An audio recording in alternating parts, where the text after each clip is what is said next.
Hello, and welcome into the Cannabis Man podcast. Thank you for clicking on the show. I am your host, Don Kleppen. And if it's your first time here, welcome. It's a show where we're taking a journalistic look at all things cannabis, trying to anyway. I myself am pro-cannabis. I've been a cannabis user for 18 years or so, personally. I'm currently in the middle of a dry January tolerance break, and I'll talk a little more about that after the show opens. But this is a show where I'm talking with people who are in the cannabis space, experts who are all around it, whether these be business owners, entrepreneurs creating products and services for you, or all of us to try relating to cannabis, policymakers, whether appointed or elected or volunteering, who are looking to establish some laws that we're all going to have to abide by in the future of legal cannabis in the U.S. and hopefully around the world, or researchers and doctors who have looked into some of the questions we have about cannabis and can give some informed perspective about some of the questions that do still exist. Today, I'm speaking with two guests who are part of S3 Collective. That's a new group which is looking to establish some framework for some of these cannabis policies. We talk about things like labels on cannabis products. We talk about things like the 2018 Farm Bill and how that legal THC threshold of 0.3% has basically legalized cannabis in effect up to that threshold. And the work being done at S3 Collective is going to be crucially important for legal cannabis going forward. So you can kind of hear about what it is that they're focused on and what they're working on later on in this episode. I also like to share some news stories or talk about topics that have come up throughout the week relating to cannabis, and I've got a few of those for you in this episode as well. If you haven't already, go ahead and scroll down and hit that support the show button, become a subscriber to Cannabis Man, and you'll get an email from me as well as a shout out in the next episode, because that makes you a part of the show as well. Also, follow the show at C-Man Podcast on Twitter and Instagram. I also publish the episodes on YouTube, and I've been throwing some clips out on YouTube Shorts as well. Anywhere you look, you can just search Cannabis Man Podcast, and what I'm doing should pop up for you. So, without further ado, let's get into this episode of the Cannabis Man Podcast.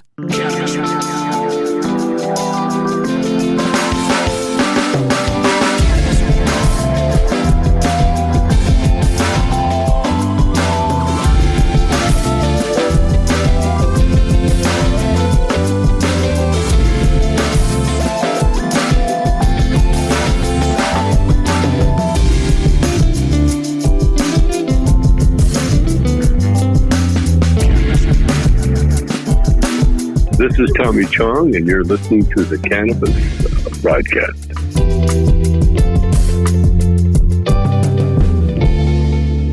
Alrighty then, and I want to start by saying I hope you've been having a wonderful 2024 so far. I'm recording this on January 11th of this year, and that means I'm 11 days into my dry January and tolerance break. If you don't know, I started this month doing my own version of a modified dry January. I have given up for the 31 days of the month. I've given up my beloved cannabis as well as alcohol, caffeine, added sugars, and meat for this particular month.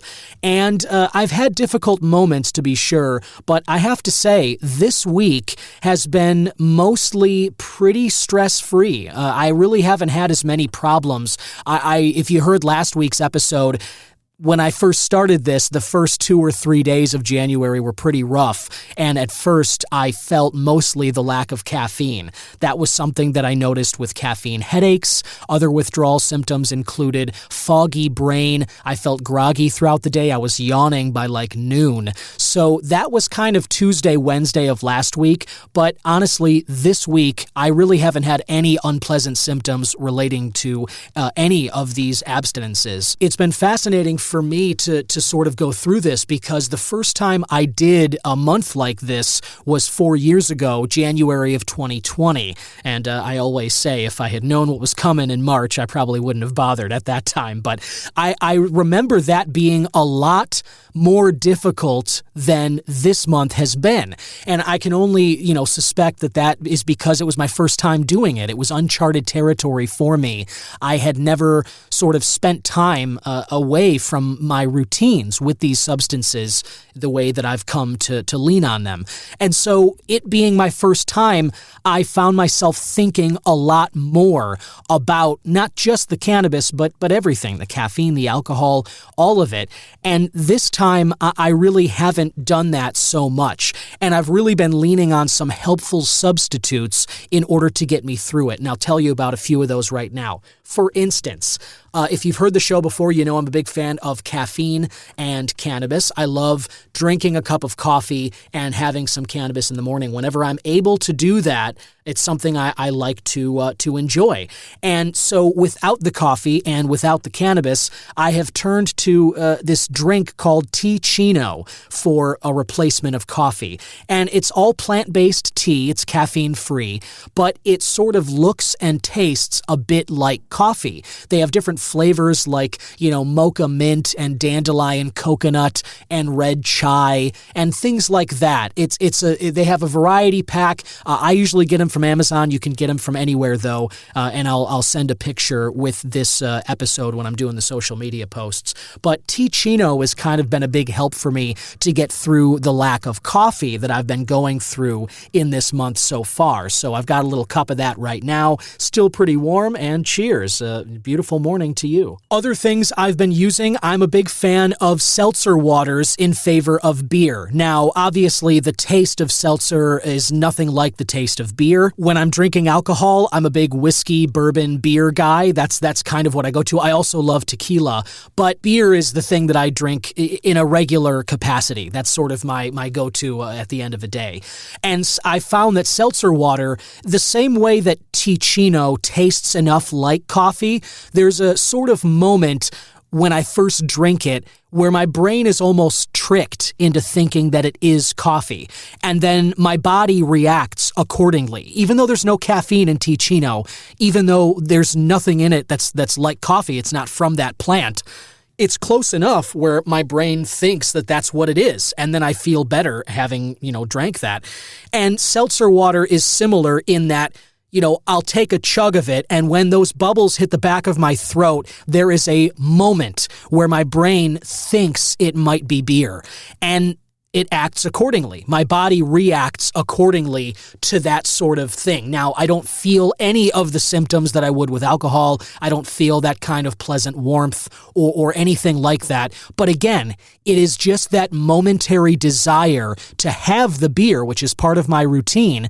Seltzer water meets that need. And so that's something that I've been going for as well. If you have a particular brand of seltzer or anything with bubbles, I find that that's really helpful too. Not having meat, this is the first time I've done a month with no meat. And I want to be clear, I'm not doing veganism here. This is just vegetarian. So I've been leaning more heavily on things like eggs and cheese whenever I feel like kind of indulging. But one thing that I've noticed, and this kind of came up when my wife and I did this fast burn plan a few years ago to lose some weight, and now I've been noticing it this month. When I take meat away, one of the really great substitutes, for me anyway, is mushrooms. My wife made some vegetarian hash the other day, sweet potatoes, quinoa, some other vegetables like zucchini or cucumber, broccoli, that kind of thing, and she threw some mushrooms in with it as well. And the mushrooms, similar to the Tea-Chino, similar to the seltzer water, when you bite into like a thick mushroom, that texture, it's sort of a trick of the brain where it almost feels like I'm chewing meat. If you've ever had a portobello mushroom steak, they sell those. I've had those. I believe we're going to have some of those tonight for dinner. But they're thick. They're about 6 to 8 ounces, and when you cut into it, or if you glaze it, or you use like a marinade, something where you put soy sauce or teriyaki or something in a bag and you let the mushrooms sit in there for much of the day, and then you cook them later and you kind of cut in and you bite into those, I'm telling you, it's a little bit like a steak. Now, when you're chewing it and you swallow it, I mean, you know eventually that it's not a steak. Your brain knows the difference between a good, juicy, meaty steak and a mushroom. You know the difference. But again, that first bite, that first taste, there is a moment where your brain is kind of like, oh, this is steak-like. And it's enough to sort of soothe your need, to soothe your craving. So those are some of the things that I've been then using in order to kind of alleviate some of the things I've been craving. Sugars haven't really been so much of a problem. I just kind of cut out desserts, and I don't really drink too much of those or eat too much of those throughout the week anyway. Now, one thing that I've been dealing with, obviously, I'm sure all of you know, leaning on cannabis for whatever reason, the unpleasant symptoms of anxiety, of stress, of anger, whatever you're feeling, and if you lean on cannabis for those like I do, that's a tough part of getting through a month like this.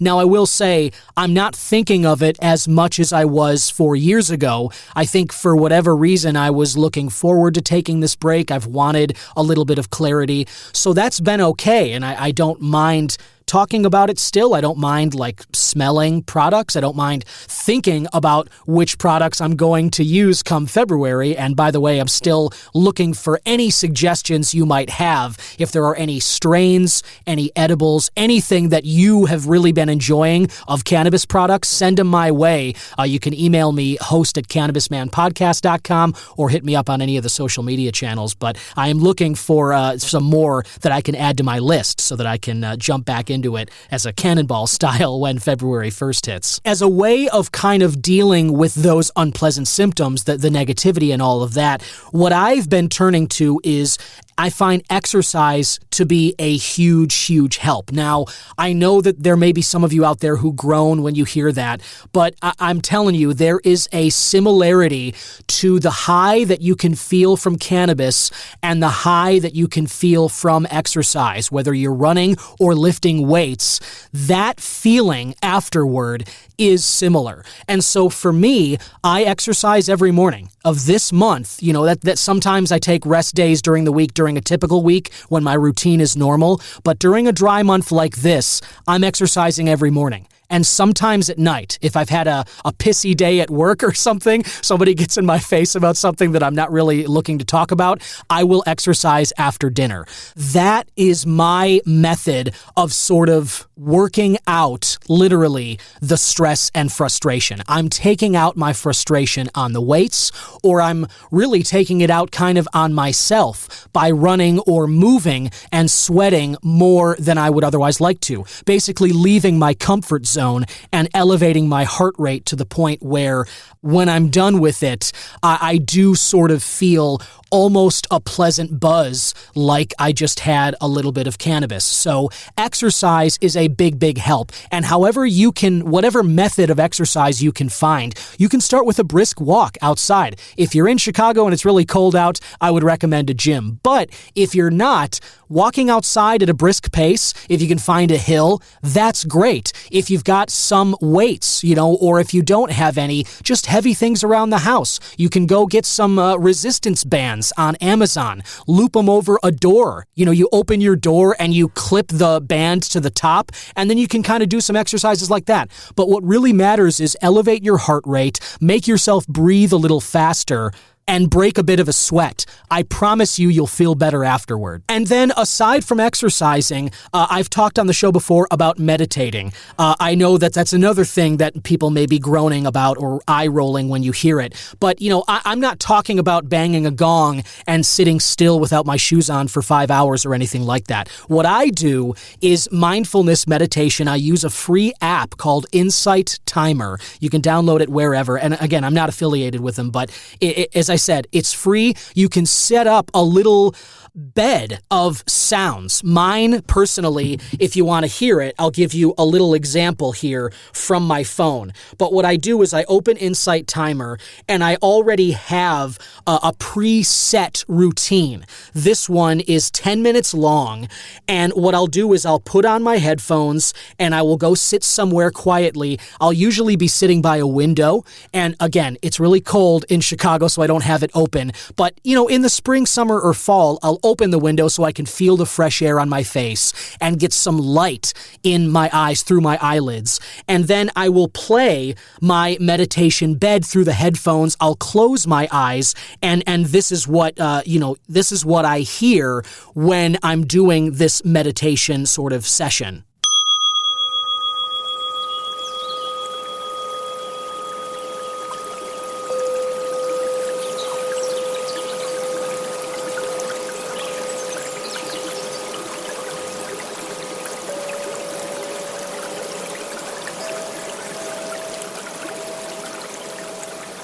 so you can kind of get an understanding here. It's nothing crazy, right? I have a bed of like a river, a little babbling brook. I've got some bird noises. I've got those wind chimes going. I've got, a couple other things on here, but it's not music. It's just this bed of pleasant nature, white noise, green noise, if you like. And what I do when this is on is all I'm trying to do is maintain a clear mind, which obviously is impossible, but the exercise of clearing it is what matters. Just like lifting weights or trying to run further and further every day, what you're doing is you're exercising your mind's ability to clear itself. I will simply do something like breathe in through the nose,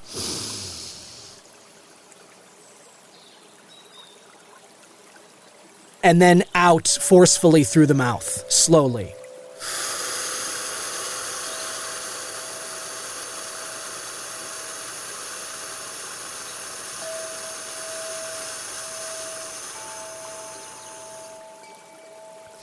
And while I do that, I just repeat that breathing exercise over and over. And while I do that, I am just, whatever thoughts come up, because we all know the thoughts come unbidden, I just simply try and refocus on my breath, sometimes counting. When you're breathing and inhaling, you can count to 5 and then do the same thing on the exhale. Or you can just try and picture something like you're actively sweeping the thought out of your mind. Because of this bed that I have, sometimes I think like I put the thought in a little leaf canoe and send it off down the river. And then I just retreat back to my base of a clear mind and try and stay as clear as I can for as long as I can until the next thought comes up. And then I clear that one. And so I do this for 10 minutes. And I find that that is something that also really, really helps with my stress. It sort of feels almost when I'm done, it feels like I've taken a nap. It is a very interesting and helpful technique I've found for dealing with stress and dealing with, any kind of the anxieties of the day-to-day that I would normally deal with, that I would normally turn to cannabis for. So if you like this, and that's plenty of that, I think. I appreciate you indulging me there. If you enjoy that, that's basically what I'm doing for meditation. It's not, anything crazy. I think it's very simplistic when you kind of just work it into your routine. And just like exercise, just like anything else, when you start to do it a few more times, all you really need is 10 minutes throughout the day.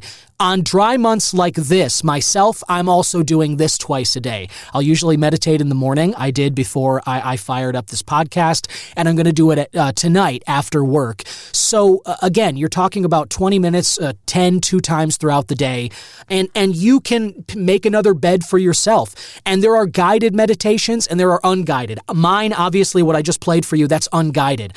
But there are people on Insight Timer who will guide you through a meditative session. They might be 5 minutes, maybe they're 10, maybe they're 20 or 30.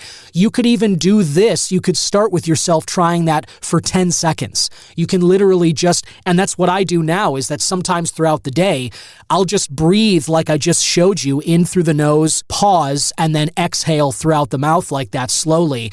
I can do that throughout the day just once or twice, and I find it's sort of a miniature meditation where it fixes me just a little bit throughout that. So for those of you who have been wondering how I've been getting through this dry month, abstaining from all of those substances, cannabis, alcohol, caffeine, added sugars, and meat, these are the ways that I've been doing it. Now, I understand this isn't going to work for everybody. Maybe you find something different for yourself to kind of substitute these things, but I have found that the substitutes I talked about, like mushrooms, tea-chino, and seltzer water, those are sort of how I deal with my cravings for what I'm abstaining from. And these methods of exercise and meditation and, just spending some time in nature, that kind of thing, I mean, it's nothing earth-shattering. This is all basic stuff. But I find that it meets my needs. When I'm looking for something that I would normally turn to cannabis for, I find that these methods tend to get me through that moment. So anyway, I hope that helps you. And again, please feel free to reach out with any suggestions or questions you have about these things as well. I want to jump right into the News Joint Wrap, where I give you a little bit of a wrap-up of some news stories or events relating to cannabis in and around Illinois. This is all curated for you by IllinoisNewsJoint.com. And let's start with IDOA, the Department of Agriculture in the state, releases some updates for cannabis transporter licenses. Now, this was something that I mentioned in an earlier episode. There is now a moratorium on the issuance of applications for transporter licenses. Now, because of this bill is also waiving the renewal fee and the license fee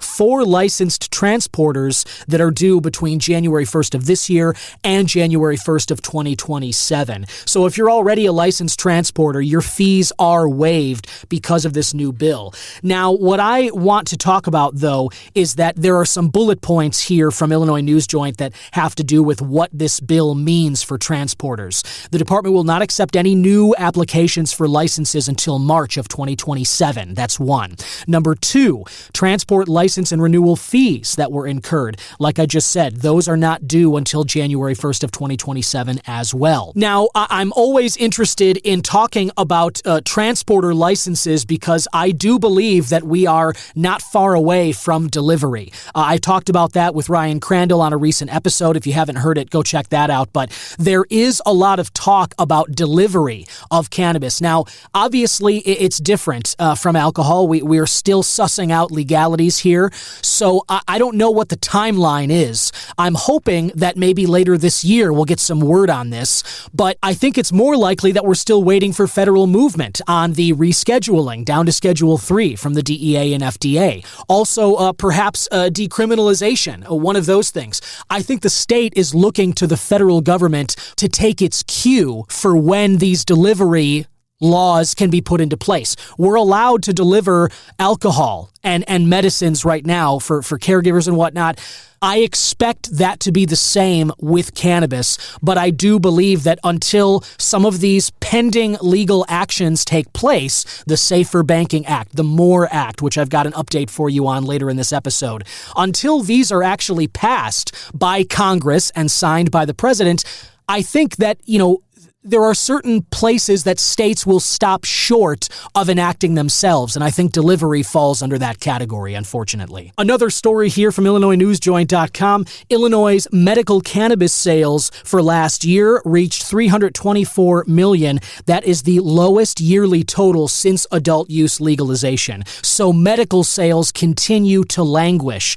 December was a good month. It only fell behind March and April of last year. I think this, to some degree, this makes sense to me because I know that there are way more recreational shoppers than there are medical. We have people coming into Illinois from states all around us, Wisconsin, Indiana, and these other neighboring states. They're coming in and they're not buying medical, they're buying adult rec. So it makes sense to me that adult rec is always likely to outpace medical. But I can't recommend it enough. If you don't have your medical card, you've got to get one. I mean, there are businesses that will help you get your medical card, and then you can skip the lines in the dispensaries and ditch the taxes for the state too. So I can't recommend getting your medical card enough. I got mine a couple of years ago, and it's one of the best things I've ever done. Everyone loves to complain about Illinois cannabis prices. I'm telling you, you will notice and feel the difference in your wallet if you go ahead and get a med card. And I had an episode interviewing one of those businesses, and you can go back and listen to that with Joe Mazza. He talks about the process for getting you your medical card, something to consider. And finally, Illinois set a new record for annual cannabis sales at $1.63 billion with a B. The Department of Financial and Professional Regulation announced today recreational cannabis sales totals for December almost hit $154 million. That has topped every monthly total since legalization. So the total adult rec sales, like we were talking about, total cannabis sales are trending upward, even though medical cannabis sales are dropping. And that brought the annual sales total to 1.63. Jason Brown of Illinois News Joint lists all the various monthly sales totals for Illinois of last year. You can compare those. He also has some great reviews. Bomb Sauce by Northern Heights, Oreos by Paul Bunyan, Sherb Cake by Northern Heights as well, Slurry Cane Mini Pre-Rolls by Lobo. Those are just some recent reviews you can check out there, and there's great information all the time coming out at IllinoisNewsJoint.com. Now, as I just got done speaking with you about, I am doing a dry month, so I'm not ingesting any cannabis products, but I will tell you about some products that I used last month that I really enjoyed that I didn't get a chance to talk with you about. One of those, I'm very excited about these, High Supply Pre-Rolls. Now, High Supply, I've been, a buyer of, and I love a lot of their products. I've talked with Dana Mason of Cresco Labs. If you haven't heard that episode, go back and do it, because she talks about a lot of great things regarding the value tier system in cannabis. We all know about the premium tier of cannabis prices. Some would argue that Illinois is permanently in that premium tier of prices, but I'm telling you, High Supply is one of the brands that does give you good value. I've gone to the Sunnyside in Wrigleyville, and I was arguing with people online just this week. There were people who, again, still love to bang the drum of Michigan is just so much better with its prices. And I was arguing with people. Someone was bragging that they got an ounce for $120. And I told them I got an ounce of some of the best I've ever had of popcorn from High Supply for $120 at the Wrigleyville Sunnyside just 2 months ago. So High Supply is a good brand, and I normally will go for their flower or their popcorn buds. You can usually find a great sale on those, but I had never seen pre-rolls from High Supply until last month. So of course I went ahead and bought a few, and the ones that I grabbed this time are Rollins. That is the brand of the cannabis flower that the pre-roll package had. The total cannabinoids in this package, 25%, mostly THCA and 2.5% of THC. And they don't list the terpenes on this package. A lot of cannabis products don't, and that's something that I hope will change, and you'll hear a little more about that in my interview with Alina and David coming up from S3 Collective. We talk about labeling practices for cannabis products, and something that comes up is, hey, terpenes are important. We all know about the entourage effect, or the ensemble, if you like, but the fact is, we've known for a while that when you try to isolate cannabinoids from one another, the effects and symptoms that you feel are not always the same. People have tried to isolate a terpene that gives you the munchies and just have that on its own, and it doesn't necessarily work that way. Cannabinoids work best in tandem with one another, and that's what's so great about cannabis. You have hundreds of these compounds kind of doing this dance or playing like an orchestra in your system where it's all coming together that way. So I'm hoping that we're going to start to see not just the practice be normalized of putting terpenes on labels, but I would like that to be the standard, and that's something, that's the kind of work that S3 Collective is doing, and you'll hear about that again coming up in this interview. But these Rollins pre-rolls from High Supply, I really enjoyed them. I was blown away. There was only 5 in there, and they were probably about half a gram each, maybe a little bit less than that. So they were shorties, but they did the job. And sometimes, I don't know if it's just me, but I don't want to burn a full gram in every joint I'm smoking. I don't really need that every time. I think a shorty is just perfect, where if you're walking the dog, or if you're sort of going out, it's a break from work and you just want to take 15 minutes and kind of give yourself a little pep up, but not reduce yourself to just kind of sitting on the couch and not being able to structure your thoughts in the same way and be productive. I like the shorties, and I also lean towards sativas for that exact reason. But these High Supply Rollins shorties were pretty great, and I thought the price point was good too. I remember paying about $22 for this package. So 5 joints for $22, I'll take that anytime. Another thing I got was also High Supply, some popcorn last month, First Class Runts. This package had 22% of cannabinoids, again 21.5% is THCA, only 0.5% was THC. This particular package was harvested in July, and it was packaged in September. I did notice this package of popcorn was a little bit dry. Now, I talk about the period between harvest and use of the product. Obviously, their disclaimers on the labels tell you that a year from the date of packaging. I think that's giving it a little too much time. I mean, depending on on how you store the product, you could smoke cannabis that's a year old and maybe it's still pretty good. But in my experience, especially if it comes from a dispensary store shelf, you really don't want to get beyond that 3 to 4 month period. And, since this was harvested in July and I smoked it in December, it was dry. That's about a 5-month difference, and I noticed the dryness. So I tell everybody, look at your date of harvest, look at the date of packaging, and you really want to stay within that sweet spot, the good range of 1 to 3 months. I think if you get it inside of 90 days from packaging, I'm telling you, for my money, if it's 5 months or beyond, I think you're going to notice a difference in quality, and I certainly did. I like the taste of First Class Runts, and I do want to get another fresher package. I look forward to trying that, but just so you know, what I did get this time, this popcorn of First Class Runts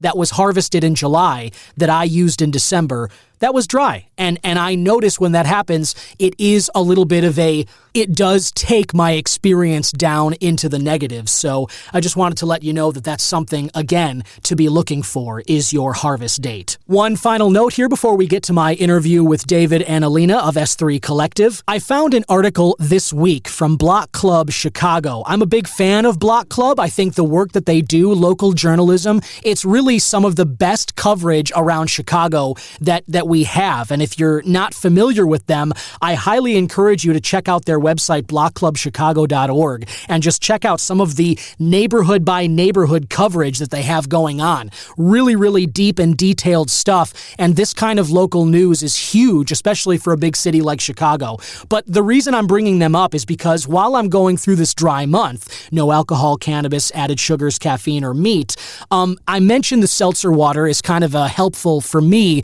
to get through my beer cravings, but you may have noticed there has been a rise of so-called mocktails over the last few years. This movement, whether it's dry January or sort of some people are what is being called sober curious at other points throughout the year. And there are many, many products which are coming up to meet this demand. And Block Club has a great article, Don't Call Them Mocktails, which I just did, how to amp up your non-alcoholic drinks for dry January. And they go on to say they found a variety of ways to make non-alcoholic cocktails this month so delicious you may not even miss the alcohol.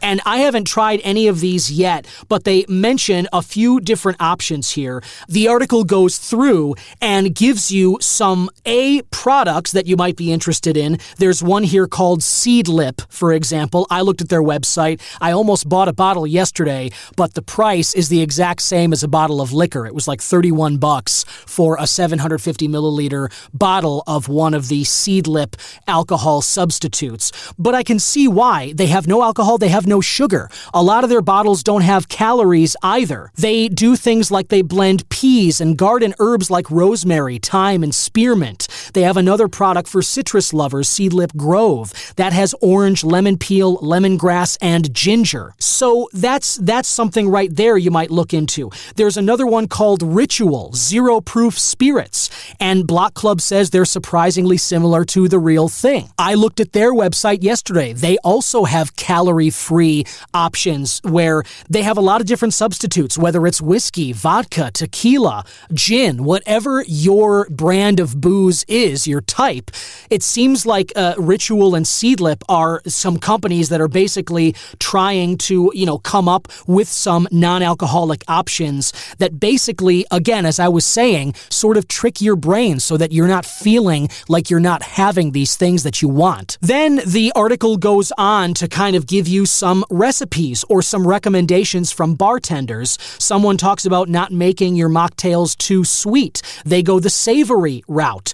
One man says here that him and his wife have been trying sort of like a teriyaki-style cocktail by balancing things like savory rather than all the time with like fruit, sweet and sour, or bitter. They're easy to do, but one thing that he mentions is using rice water, similar to rice wine. It's fermented but without alcohol. That gives you kind of a savory umami note to your cocktail. So there are these things that are out there that, if you're not doing a dry January or you've never, played around to be sober for any length of time, you might not have considered these alternatives.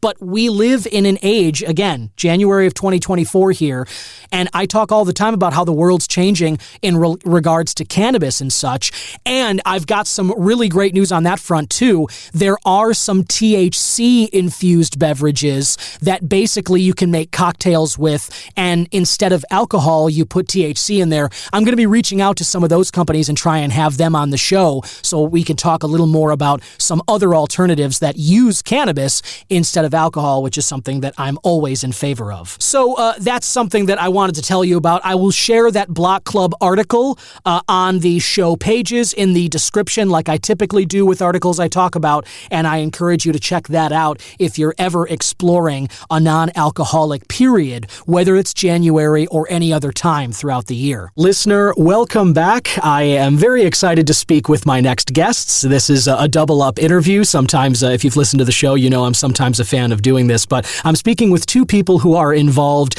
in a group that is doing some really important work here. They are looking to use scientific research and standards to build an objective global framework that enhances the quality and safety of botanical products. And as you can imagine from listening to this show, that those botanical products would include cannabis. Very excited to speak now with co-founders of S3 Collective here, David Valencourt and Alina Rodriguez. Welcome. Thanks for having us. It's great to be here. Both of you work with S3 Collective, which is a group that's really doing some awesome work here. And as cannabis is changing, all the time, every day in the U.S. and around the world, these standards and what we're learning about it are changing all the time too. And so I just want to ask both of you, but maybe David, you can go first. Just kind of talk a little about your history with cannabis and what led you to starting this group here. Yeah. No, thanks, Don. So, back in 2016, I started through some entrepreneurs I knew getting involved in the cannabis industry and just learning about it. And I was honestly just surprised and kind of shocked that there were no standards. I come from a background of lab testing and legally defensible data, doing a lot of work with like Department of Defense contracts, EPA testing, et cetera. And it just blew my mind that there was no standardization around, product safety. And next thing you know, I learned about this organization, ASTM International. Had no idea what it was. It's 125 years old now, has been provides the framework to develop consensus standards for industries all over the world, from, railroad tracks. Imagine back in the late 1800s when trains were literally actually falling off tracks because the quality and consistency of the steel was incredibly variable, and we needed a standard to ensure that was not a problem. And so they formed Committee D37 on cannabis, and I showed up to the first meeting in June of 2017 in Toronto, Canada, and kind of the rest was history. I was hooked on seeing this as an amazing, viable pathway where folks can really leave their mark and develop an industry-led solution with regulators, public health and safety experts at the table. That is really exciting, hugely important too, as you said. I mean, this is kind of the way that we go about things. New industries start or new products become available. And then the business is just kind of there sometimes out at least in the U.S., capitalism is the way it is. Companies start doing something and then the regulations come to follow. But as you say, like with something like railroads, they're critically important. And right now with cannabis, we're kind of laying the tracks down for the future of what that's going to look like too. So very, very cool there. And Alina, how about you? What brought you into cannabis, and then what tied you to S3 Collective? So I also joined the industry in 2016. I moved over from academic research in the neuroscience field, and I started working in a testing lab in Colorado and ended up managing that lab for almost 7 years. And then I got into consulting on the manufacturing side and also consulting with regulators in different states on how to improve their regulations, mostly through the use of international consensus standards that are being built at organizations like ASTM. And I joined D37 in 2018 and just quickly fell in love with the community that is there. It's a group of industry competitors, consumers, and regulators, and we're all there to build consensus on bare minimum standards that we should all, adopt in our own businesses. And then the goal is that the government will come in and say, those standards that you guys are, using, they are working, they're keeping people safe, and so we'll just adopt them in our regulations. So that's what's happened in other industries industries. David pointed out the steel industry, food industry, pharma, oil and gas. They all started with self-regulation through these consensus standards, and then the government came in and adopted those standards. So, we're sitting at a perfect moment to be able to do something meaningful as a nonprofit. So that's why David and I co-founded the S3 Collective, which stands for the Standards, Science, and Safety Collective. As we look towards interstate and international commerce, the only way we're going to get there is through a harmonized approach, utilizing these consensus standards. The whole goal is to just keep people safe, not only the people who are consuming the products, but also the people who are manufacturing the products. Right. Great point. And thanks for spelling it out that way, too. I do think that there is something critically important about that. And that's something that you're starting to see little stories pop up in terms of how those standards can impact not just the users of the products, like you said, Alina, but also the creator, the manufacturers of these products. I know this is a one example of all the hundreds of thousands of cannabis products that have been made over the last few years. I know there was a news story out earlier this year where somebody working in a factory in the Northeast, the details escape me on it, but somebody who was packaging cannabis products actually died in the plant, and so that's what I think of when you kind of mention how important these standards are for manufacturing as well as for the end users.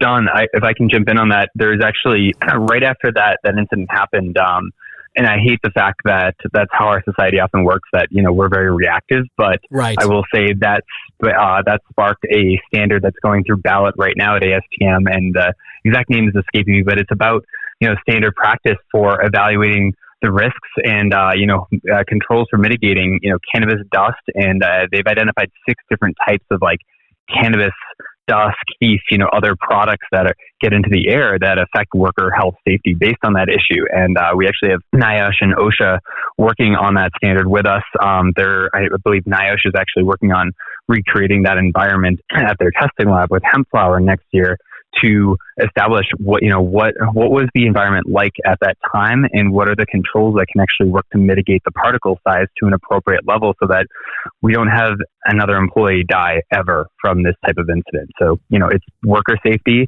it's consumer safety, it's patient safety, it's risk mitigation for the entire industry that is struggling for normalization, right, as we go through these growing pains. Right, absolutely. And I'm glad you said that. I know that there are people who are going to hear that are thrilled that work is being done, because as you say, we are a reactive society. It can be, kind of discouraging sometimes that it takes such a dramatic example like that in order to kind of, break through I'm not sure, the stagnancy or whatever. But that's great that you guys already kind of have an operation in place, because obviously we're already struggling to fight against the lingering stigma from the last century about cannabis. I talk about it on the show all the time. Reefer madness, still alive and well, unfortunately. And it's things like that story. I know you both, I'm sure, are very aware of this too. When something like that happens, those, whether in the media or on Capitol Hill, who have a vested interest in perpetuating that propaganda, or the people that still want the sort of reefer madness to stay alive and well, they harp on those stories and they use it as ammo for their side to be like, hey, look, this really is unsafe, this is problematic. But we know that it's really just a matter of sussing out the right standards, like you guys are talking about here, using science, using the safety standards of today in the manufacturing, in the use and the testing of these products. This is how we're going to move, cannabis forward into a version of a business that is acceptable and at the standards of today. And I just I'm reading on the website here, your values for S3 Collective. You envision a world where evidence-based data and global marketplace standards converge to create frameworks that allow for the safe, consistent manufacture of botanical products. So that's exactly what we were kind of just talking about there. And as we mentioned before too, S3 Collective is a nonprofit. So I just want to ask, either of you, how can people best get involved with this if they want to make a donation or in any other way they can support you guys? What should people be doing? Oh man, Alina, do you want to take that one or do you want me to go? Well, first off, everybody should visit our website, s3collective.org. There's a button at the top if you would like to donate to our mission. We are gearing up to raise funding to submit a comprehensive public comment in support of hopefully the DEA coming out and saying that they agree with the FDA in rescheduling cannabis to Schedule 3. That'll spark a public comment period that we need to be very prepared for because it's only 60 days. And also to share data, to gather and share data that will be useful for both the industry and regulators, and to organize forums where we can bring, standard development organizations and academic researchers and regulators to the table to develop these frameworks, because the end goal is that we have federal guidelines for cannabinoid containing products, and that we're not just trying to, work through all these different states having different rules, because, we can't do interstate commerce that way. We can't have centralized supply chains that way. So if you want to get involved, please donate to our mission. Also, we're looking for founding members, and I'll let David talk more about that. Yeah, no, everything Alina said, and there's a couple of different contact forms on our website as well. If you want to get involved, if you want to learn about being a founding member, which really elevates brands and companies that support the industry as leaders in driving this change and normalization, helping us produce this evidence-based work, helping connect the regulators because they're limited with resources, right? It's been a maze field for them to be able to understand the moving targets and access the data. So we're really bridging that gap with, groups like ASTM and the standards that are being developed and how to use them, what they mean, all the work that went in behind them so that they can understand and adopt them, as this is new to all of us. While it's not new to the world, it's new to cannabis. And so we have some great opportunities there with the founding membership model. And then, of course, other technical experts, everybody comes from somewhere. Even if you've been a lifelong cannabis grower or operator, pre-legalization, or if you come from pharma or you come from food, and maybe, you're fond of the plant and you believe in it, and you have your quality or pharmaceutical expertise to bring to the table, engineering expertise, we're a melting pot and we're really driving change. So come get involved either as an ambassador.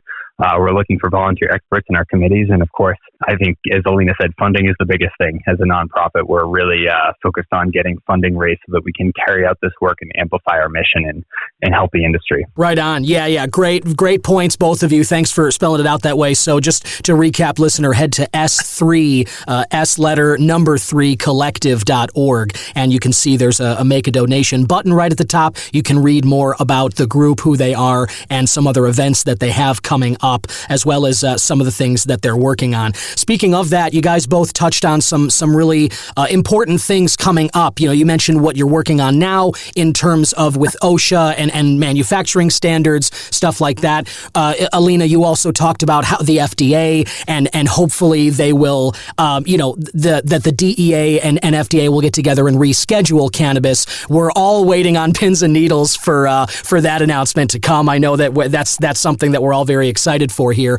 What are some other things coming up? 2024, the election, I've been talking with a lot of people. They all view it as pivotal for the future of cannabis, especially obviously here in the U.S., but, in other spots of the world too. What is S3 Collective working on, aside from what you've mentioned now? What are you focused on in the next year ahead that's coming down the pipe, that Capitol Hill is focused on, but also kind of in terms of changes that might need to be made or standards established? What are you focused on in the next year? Sure.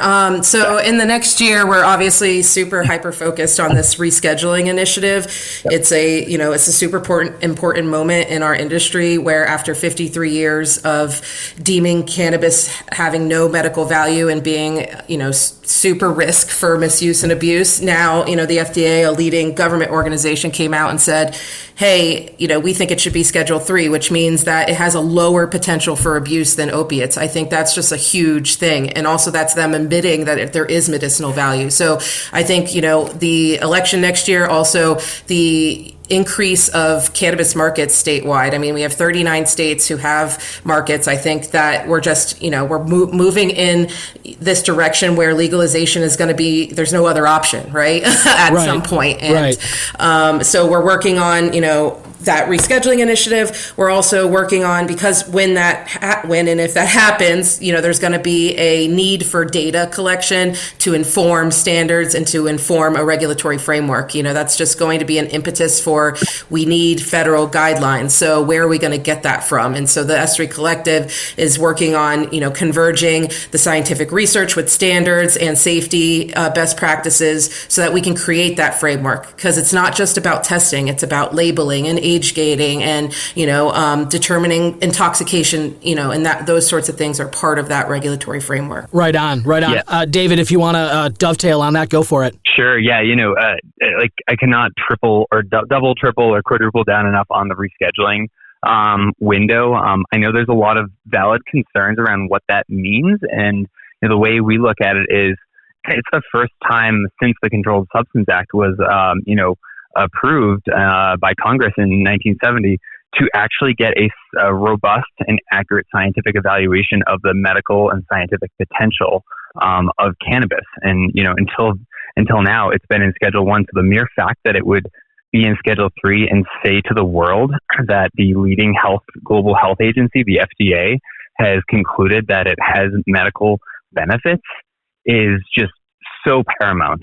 But that's just a starting point, and that's where that window of public comment period is going to be so critical to get those statements onto the record with the scientific evidence. Conducting a very thorough review of everything since essentially 2016 when it was last reviewed is one of our main focuses. And then from there, think about even going back to natural products and dietary supplements. Folks may or may not be familiar with DSHEA, which was in 1994. So think back pre-1994, the supplements, whether it's turmeric or your vitamins that are, on the shelf at your local grocery and, stores and Walgreens, et cetera, those were illegal. Those did not have a legal framework, right? It was not a drug. You had to go through clinical trials, or it was a food, and it was neither. And that led to DSHEA in 94. It took 13 years to get the majority of the framework on how those are regulated into operation. Wow. Through, yeah. So think about all that, and all right, there's going to be an uncertainty period between. We've got a long road to get to a federal framework, but developing the standards will accelerate that and allow states that already have a huge leg up, with 39 states having a framework, to start to harmonize those. And we've been working with several states already. I'm a regular speaker with CANRA. I'm a huge fan of them as the Regulators Association is trying to bring all the states agencies together, and they know that this is a necessity for the future. Is it easy? Of course not. It's a complex minefield of politics and opinions and perspectives, but we're really helping to solve that issue. So if you think about rescheduling as like priority number one, addressing the minimum standards and the framework that we're going to need, that we can't wait 13 years on, and nobody wants, and I don't even think the FDA wants to just come in and say, here's what you have to do. Like, they want help. They don't want to have to be the bearers of bad news and put something together in a vacuum. So this is really our opportunity. And it even, relates to the intoxicating hemp marketplace that has risen since the Farm Bill. And right. I see it as the opportunity to be like a great equalizer in terms of establishing minimum standards, no matter what type of product. If it's intoxicating, have a universal warning symbol on it. That's low hanging fruit, whether you're in the dispensary or a gas station, which, there should be age gating, et cetera. We've got to create that so that we don't have a backlash of unintended consequences with some sort of like regulatory shutdown from Congress or whatnot. I mean, even just to imagine, like David, what you were saying, think about the marketplace for substances now. I mean, it seems like everybody has their substance of choice, whether that is things like turmeric, whether it is like saffron, if somebody likes, or if it's stuff like metformin, or, the more anti-aging stuff or whatever. Like, people have different things that they want to take, and imagining that those were all illegal as recently as 94, and then that it took 13 years to get a market figured out and regulations figured out so that we can enjoy having those on store shelves the way that we do, along with nutrition labels and the kind of standards that you can expect for those. I think that's crucial. And as you said too, nobody wants to wait that long for cannabis regulation. That's unrealistic to sort of think, okay, great, now the DEA does reschedule, they admit what we've all known, and we still got to wait over a decade for them to kind of suss out the rules? I don't think anybody wants that. I think you're absolutely right there. One other question, you're talking about the establishing, watching different states, having the states work together, and because we are in this state by state legal patchwork where every state is like its own island of cannabis law, and there is no interstate commerce as of yet.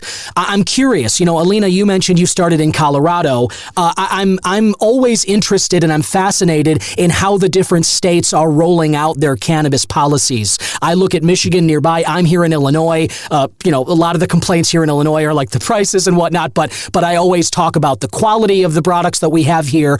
I'm curious. We'll start with Alina, and then David, you can pick it up. But what states are you guys, if you have an answer to this, I don't know if any states stand out as like they're doing it the right way, but I'm just curious, are you eyeing any states in particular in terms of future policy foundations and such? So, as we know, each state has its own regulatory framework, and we also know that regulatory framework in each state changes annually, maybe even 2 or 3 times in the year. Right. The state will release emergency rules or new proposed rules. So, what we're looking for, not any state in particular, but all states to start adopting these consensus standards that we're creating in groups like ASTM D37, Committee on Cannabis, right? So we're seeing, as the state markets mature and learn, just as we learn and evolve as an industry, they're starting to pick up these standards and adopt them. For example, just this past year in Colorado's Marijuana Enforcement Division rulemaking forum, they actually adopted one ASTM standard for hazard analysis control points, HACCP system, which is used in the food industry, so that starting next year, if cultivators have a HACCP system and can do this risk assessment and look at their hazards in their cultivations, they can actually have a reduced testing allowance and save money on testing. So, and we have other states like Nevada who's adopted an ASTM standard on laboratory method validation. So it's not just about standardizing the test methods themselves, but how the labs are actually validating and verifying that those methods are in control and fit for purpose, right? So that happened in Nevada. A couple states have adopted the water activity standards, which were actually D37's first standards that we had years ago. Now we're up to 53 standards that ASTM has for the cannabis industry. So we're just hoping to gain more traction on having the states adopt those. And if we have widespread adoption across all the states, I feel like that's going to set us up beautifully for those to get adopted in the Code of Federal Regulations. Yeah, no, I think everything Alina said, I first met Alina essentially watching her on one of the Colorado Science and Policy working groups, and was like, who is this lady? Like, who is this woman? She's like schooling everybody with knowledge. She's leading an organized ship. She's helping write the rules as a volunteer. Like, none of us get paid to do this, whether it's through ASTM or the Colorado Science and Policy Work Group, and just driving evidence-based information. And I think that's really resulted in a major transformation. No state's got it perfect. There also, I would argue, there is no perfect. We'll just drive continuous improvement, and as long as we can work towards convergence, like the idea of getting closer to harmonization and equivalency. Nevada, I'll also commend for requiring terpenes. From a medical perspective, that's been well known. Every cannabis aficionado talks about the entourage or the ensemble effect. Well, right. Why don't consumers have access to the terpene data to make those decisions and understand how it may affect them? And there's also 18 states that have some form of GMP, good manufacturing practices, whether it's follow this Code of Federal Regulation guidance that's GMPs for food or dietary supplements, or right. an ASTM or another standard they develop themselves. And so I think a lot of that's been on the East Coast with the more recent states that have brought regulations on. So I'm seeing that as a major shift in areas where we can all learn from and harmonize around, because, ultimately, if you think about 10 to 12 years ago when the frameworks, when Colorado and Nevada first started regulating, it was about compliance, right? It was keep it away from kids. Right. Don't let it get diverted out of state. It was not about safety and quality of the product. And now we're realizing that mature industries have to be safe.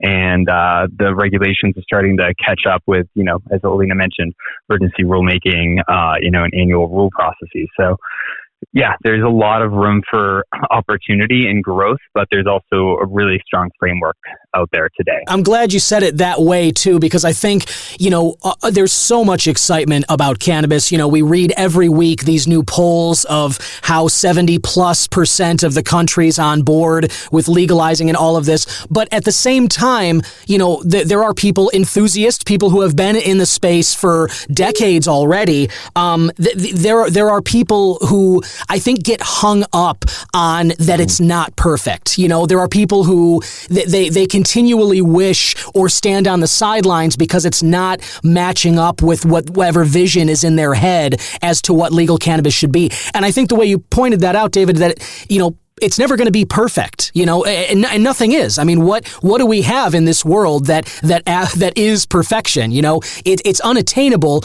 but that means we can always improve. And I think looking for ways to always improve, and as you guys both said, kind of settle on some universal standards and have all the states converge on a sort of roadmap that we all agree is in everyone's best interest. I think that's fantastic, and obviously the work you guys are doing at S3 Collective is toward that end. So I think it's fantastic.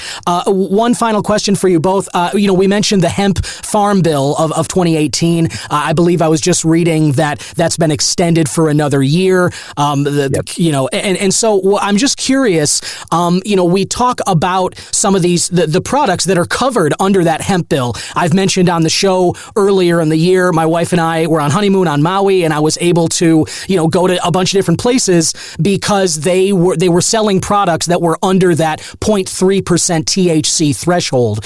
And I'm just curious, what from S3 Collective's perspective, what's good about the Farm Bill as it is, and what are some of these improvements that we could look toward going forward? Oh geez. Well, if I were to put a positive spin on it, I think it has forced us as a entire country to really rethink cannabis policy, because while the Farm Bill did explicitly preserve the FDA's authority to regulate the end products, the Farm Bill is really only about the farmers and the agricultural production of that commodity. But it's now opened up this can of worms where, the argument is fairly valid at this point until proven otherwise. It has legalized marijuana, with this 0.3% loophole, right, as it's been called. And so we now have a marketplace that's, I think, $25 to $30 billion at last count from a report by Whitney Economics, where that's the intoxicating hemp or the hemp CBD derived marketplace. That's larger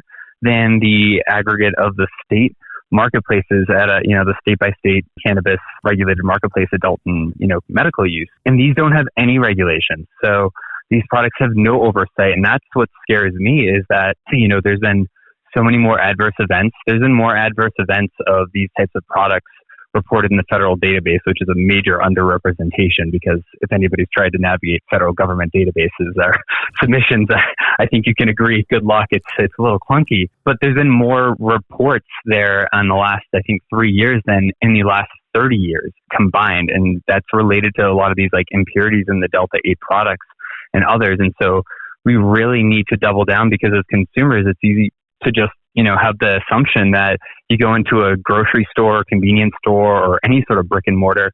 Of course, it's a safe product, right? Somebody's overseen that, and that's just not the case for these products. So we really need to address that before, because the cat's out of the bag. It's not going back in, but we need to have some minimum standards to protect consumer health and protect a potential rollback of prohibition. That's my biggest concern, that I think a lot of others, including attorney generals that I've been working with, see as what's going to happen if we don't get this addressed. Totally.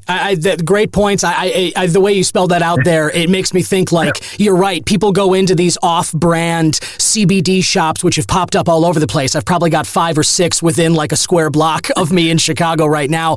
And you sort of think that oh, hey, someone's got to be looking at these. These are just Aldi brand knockoffs. It's just not name brand. Yep. That's the only problem. But as you say, that's not the case. Anybody can kind of sell, as long as it's under that 0.3% THC, THC, they can kind of sell whatever they want to, and that's where you get obviously tricky. There have been stories over the years. I got a lot of family in Milwaukee, and I remember years ago them talking about Delta 8 products, and there was a bad rash of them, and people really suffered from that. So I think that's a really, really great point. Alina, what are your thoughts about same thing, just in terms of that hemp bill, or looking ahead? What are some things that maybe, we can use in terms of framework, or maybe that desperately need to change from it? Yeah, I mean, I think, some parts of the cannabis and hemp industry are a little disappointed that the Farm Bill got extended to 2024.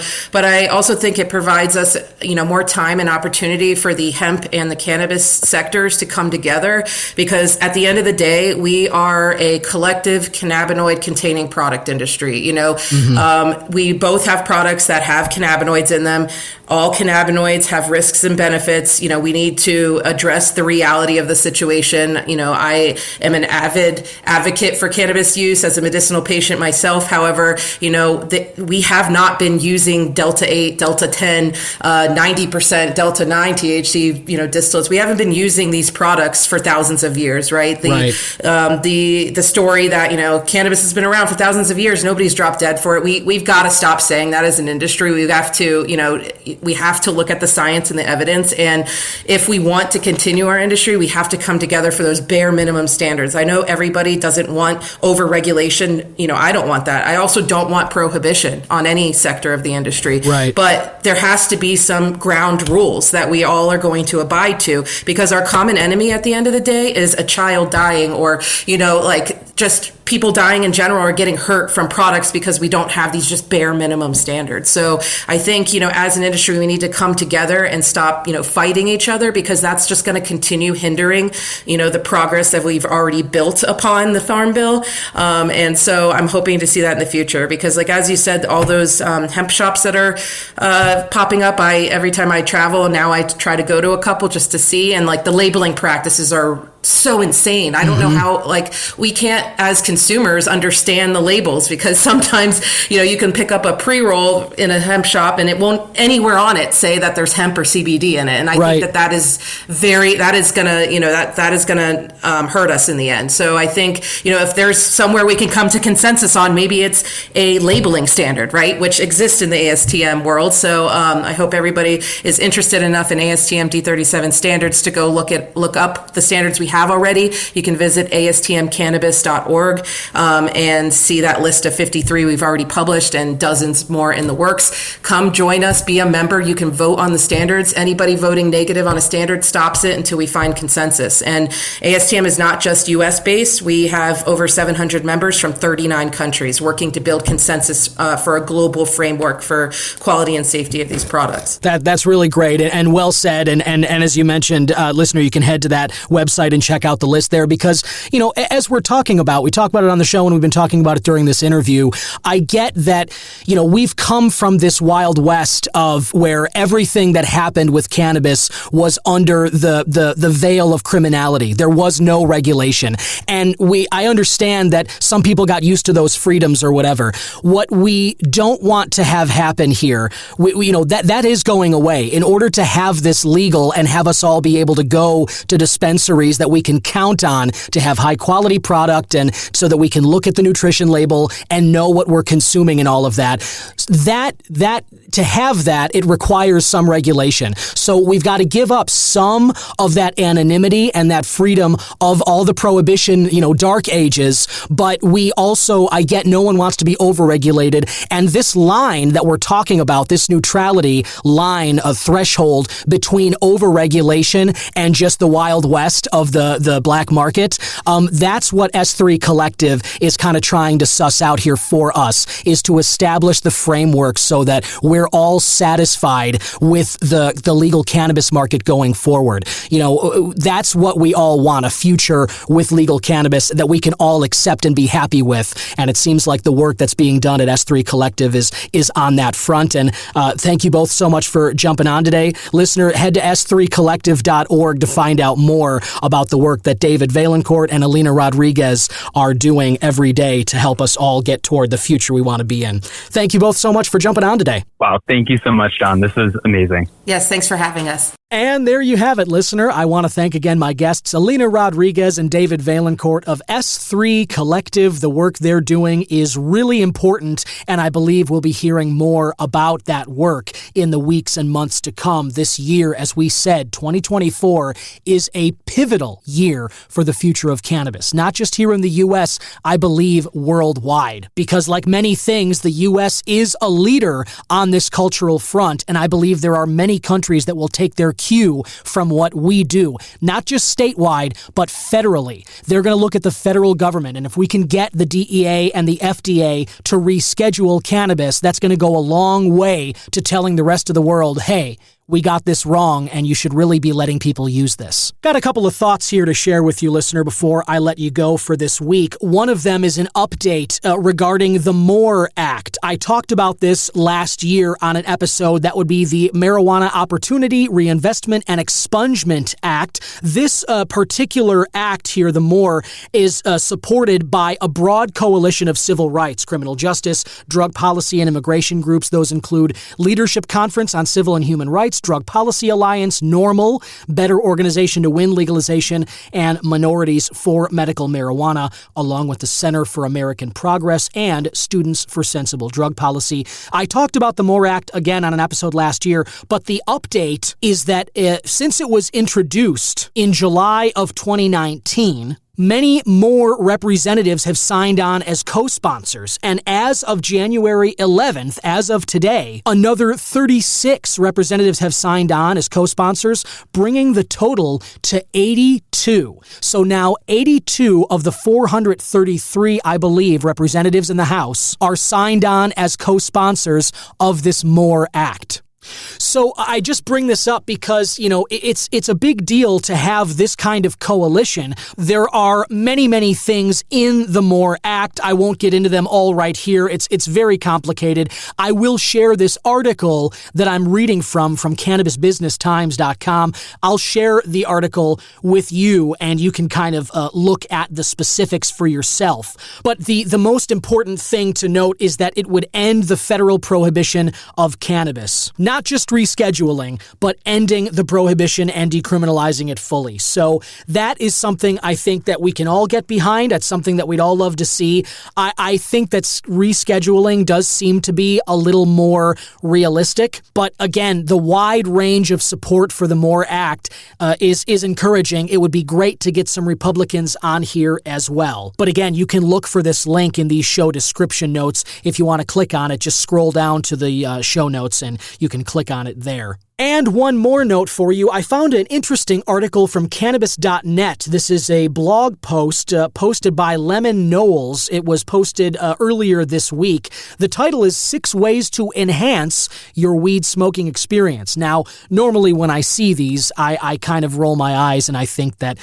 this is going to be some fluff piece about, hey, maybe step outside, or hey, maybe try a bubbler or a vaporizer or something like that, which, this starts that way, breaking down the different categories that you can have, but there's a lot more than that. They specify an enhancement in terpenes. They talk about consuming the appropriate food to go along with your cannabis. Those include tea, different teas. Tea-chino, maybe one of those, but whatever your brand is, green tea, black tea, there are different antioxidants, according to this blog post, that link to the CB1 receptors in your brain. The interaction allows the calming properties of cannabinoids to be more effectively experienced. So tea and cannabis go very well together, if you didn't already know that. Another thing they bring up in this article, dark chocolate can have a similar outcome, particularly those with 72% or more cacao content. Besides antioxidant properties, it also slows the breakdown of anandamide, a bliss-inducing brain chemical named after the Sanskrit term for joy. Hey, I didn't know that. I guess that's Ananda, maybe anandamide then. This action, they say, prolongs the duration of your high. So tea and dark chocolate. There's more foods in there if you're interested. I won't go through all of them. You should read the article. But another thing they mention, switching up your weed. Bud tenders might guide you towards strains with high THC, but as we all know, those aren't necessarily the ones that yield the greatest highs. In fact, some of those might be the ones that send you panicking off into a corner. The entourage effect, which I talked about earlier in the show, it explains the cooperative impact resulting from the combination of phytonutrients, plant compounds, cannabinoids, and terpenes. This is why it's so important to have terpenes and cannabinoids on labels of all our cannabis products. That should be a standard, and I loved hearing that S3 Collective already has that on their radar. And there's more great information like this in this article, so I'll also share this one in the show description notes as well. So that's going to do it for me on this episode. I hope you enjoyed the content that was here. If you did, please scroll down and become a subscriber to the Cannabis Man podcast. You just click on the support the show link under the description notes, and it'll take you to a page on Buzzsprout, and you can become a subscriber there. If you have already, I really appreciate it. And if you haven't, please think about it if you thought that I brought any value to your cannabis experience today. I'm doing the show on my own as best I can, and any support I get from anyone is very much appreciated by me. Also, as I said, follow the show on social media, on X and Instagram and YouTube. It's at C-Man Podcast, and the Facebook page is the Cannabis Man Podcast. So go ahead, become a follower, check out the different clips and the different posts. I'm putting stuff up there at different times throughout the week in between my episodes. I've also been doing some check-ins on the Wisdom app. If you've ever done that, you just download Wisdom from the Apple or Android app stores, and it's sort of a talking app where basically people answer questions. You can go live on there. You can have little interviews with other people or just conversations. I've been going on there and kind of giving some updates about my dry January, and I will continue to do that as this month goes on. But my dry January and tea break, I gotta say, already going pretty well. I do feel confident in saying I am past all of the withdrawals, and I'm feeling very, very, very good. So if you haven't thought about it, or if you're considering it, I hope that some of the alternatives that I talked about earlier might help you out, but also explore for yourself. You know, it's difficult, but just like a lot of things in life, it's difficult, but it's also worth doing. And the rewards that you feel from getting away from it, from spending a little time away from cannabis, but the other substances we lean on too, sugar, caffeine, some of these things that we just lean on throughout the day without thinking about it, it can be really, really helpful to you and your health to just take some breaks from it. I think you'll find, like I have, that you like the way that you feel taking a break. That being said, I very much look forward to getting back to my beloved cannabis, which I will be doing February 1st. And in the meantime, I'll be back again next week with another episode of the Cannabis Man Podcast. Bye-bye.